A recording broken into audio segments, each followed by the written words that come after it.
Sa sobrang init ngayong panahon ng tag-init, marami sa atin na naghahanap paano palamigin ang nag-iinit. Ang ibig ko sabihin, itong init ng panahon ngayong summer. Sa mga lugar na walang kuryente, hatabaniko ang gamit. Sa syudad na may kuryente, ang ating susuriin, itong pampalamig, sharp air condition na Astig. So hindi to guys, sponsored video. Binili ko itong air condition ng sarili kong pera dahil sobrang init talaga ngayong panahon na to.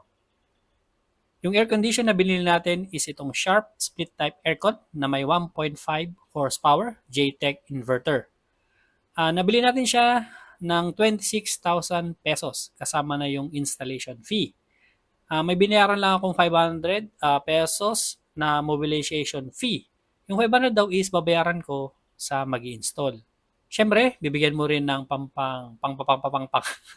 so pang merienda yung mga mag-i-install ng aircon pagkatapos. Pero hindi naman siya mandatory, kusang loob naman kung gusto nyo lang. Pagkabili mo ng aircon, may option ka kung iuwi mo na o ipapadeliver mo sa kanila. So may extra charge lang pag sila yung magde-deliver sa bahay nyo. Nasa 1,500 depende sa layo. Since may sasakyan naman tayo, kaya ako na lang yung nagdala para medyo tipid. Within the week, tatawagan daw ako para sa schedule ng installation. Kinabukasan lang ng umaga, tinawagan na ako for installation na daw yung aircon. Ang problema, wala pa nga akong nailalagay na saksakan o aircon outlet. Kaya nagmadali lang ako bumili ng isang 30 ampere na breaker.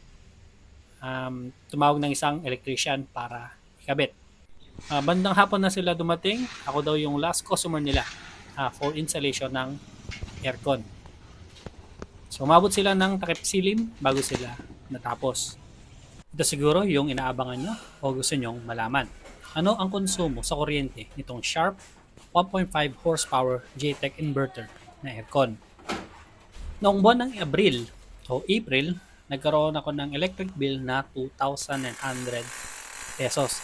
Yung average electric bill ko is 600 pesos to 800 pesos na walang aircon.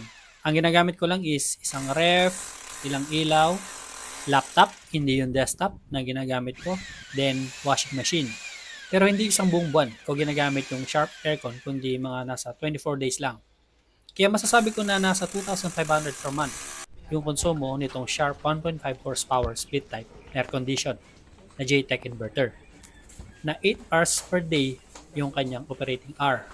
Wala akong ginagamit sa settings ng ating aircon tulad ng jet, which is ito yung kanyang turbo, yung baby mode or yung kanyang eco mode.